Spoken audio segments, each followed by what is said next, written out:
Let me call myself, for the present, William Wilson. That is not my real name. That name has already been the cause of the horror, of the anger of my family. Have not the winds carried my name with my loss of honor to the ends of the earth? Am I not forever dead to the world, to its honors, to its flowers, to its golden hopes? And the cloud, heavy and endless, does it not hang forever between my hopes and my heaven? Men usually become bad by degrees, but I let all goodness fall from me in a single moment, as if I had dropped a coat. From small acts of darkness I passed in one great step into the blackest evil ever known. Listen, while I tell you of the cause that made this happen. Death is near, and its coming has softened my spirit. I desire, in passing through this dark valley, the understanding of other men.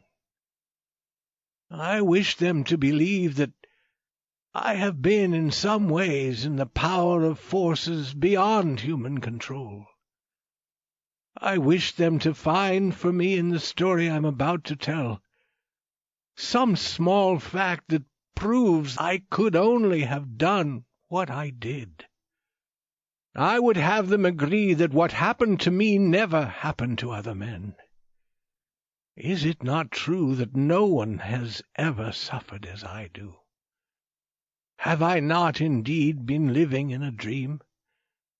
And am I not now dying from the horror and the unanswered question? The mystery of the wildest dream ever dreamed on earth. I am one of a family well known for their busy minds. As a small child I showed clearly that I too had the family character. As I became older, it grew more powerful in me. For many reasons it became a cause of talk among friends, and the hurt it did me was great. I wanted people always to do things my way. I acted like a fool. I let my desires control me. My father and mother, weak in body and mind, could do little to hold me back. When their efforts failed, of course, my will grew stronger. And from then on my voice in the house was law. At an age when few children are allowed to be free, I was left to be guided by my own desires. I became the master of my own actions. I remember my first school. It was in a large house, about 300 years old, in a small town in England, among a great number of big trees. All of the houses there were very old. In truth, it was a dreamlike and spirit-quieting place, that old town. At this moment I seemed to feel the pleasant coolness under the shade of the trees. I remember the sweetness of the flowers.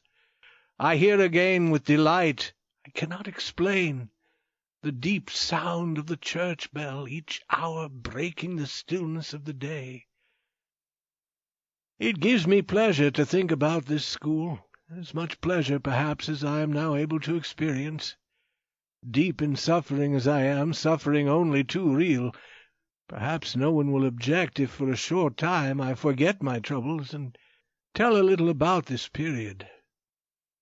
Moreover, the period and place are important. It was then and there that I first saw hanging over me the terrible promise of things to come. Let me remember. The house where we boys lived and went to school was, as I have said, old and wide. The grounds about it were large, and there was a high wall around the outside of the whole school. Beyond this wall we went 3 times in each week, on one day to take short walks in the neighboring fields, and 2 times on Sunday to go to church. This was the one church in the village, and the head teacher of our school was also the head of the church. With a spirit of deep wonder and of doubt I used to watch him there. This man with slow step and quiet, thoughtful face, in clothes so different and shining clean. Could this be the same man who, with a hard face and clothes far from clean, stood ready to strike us if we did not follow the rules of the school? Oh, great and terrible question, beyond my small power to answer. I well remember our playground, which was behind the house.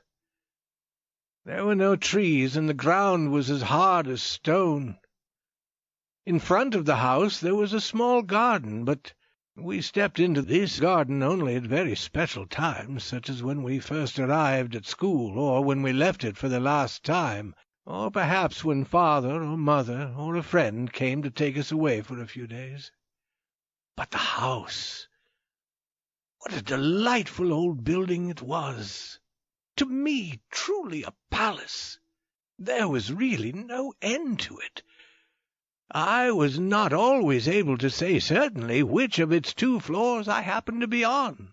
From each room to every other there were always 3 or 4 steps either up or down. Then the rooms branched into each other, and these branches were too many to count, and often turned and came back upon themselves. Our ideas about the whole great house were not very far different from the thoughts we had about time without end. During the 5 years I was there I could never have told anyone how to find the little room where I and some 18 or 20 other boys slept. The schoolroom was the largest room in the house, and I couldn't help thinking it was the largest in the world. It was long and low, with pointed windows and heavy wood overhead. In a far corner was the office of our head teacher, Mr. Bransby. This office had a thick door, and we would rather have died than open it when he was not there. Inside the thick walls of this old school I passed my years from 10 to 15. Yet I always found it interesting. A child's mind does not need the outside world. In the quiet school I found more bright pleasure than I found later as a young man in riches, or as an older man in wrongdoing. Yet I must have been different indeed from most boys. Few men remember much of their early life. My early days stand out as clear and plain as if they had been cut in gold. In truth, the hotness of my character and my desire to lead and command soon separated me from the others. Slowly I gained control over all who were not greatly older than myself.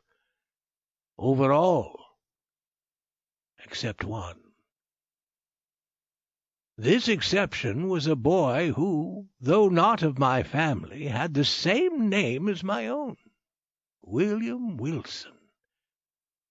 This boy was the only one who ever dared to say he did not believe all I told him, and who would not follow my commands. This troubled me greatly. I tried to make the others think that I didn't care. The truth was that I felt afraid of him. I had to fight to appear equal with him, but he easily kept himself equal with me. Yet no one else felt, as I did, that this proved him the better of the 2. Indeed, no one else saw the battle going on between us. All his attempts to stop me in what I wanted to do were made when no one else could see or hear us. He did not desire, as I did, to lead the other boys. He seemed only to want to hold me back. Sometimes with wonder, and always without pleasure, I saw that his manner seemed to show a kind of love for me. I did not feel thankful for this. I thought it meant only that he thought himself to be very fine indeed, better than me. Perhaps it was this love he showed for me, added to the fact that we had the same name, and also that we had entered the school on the same day, which made people say that we were brothers.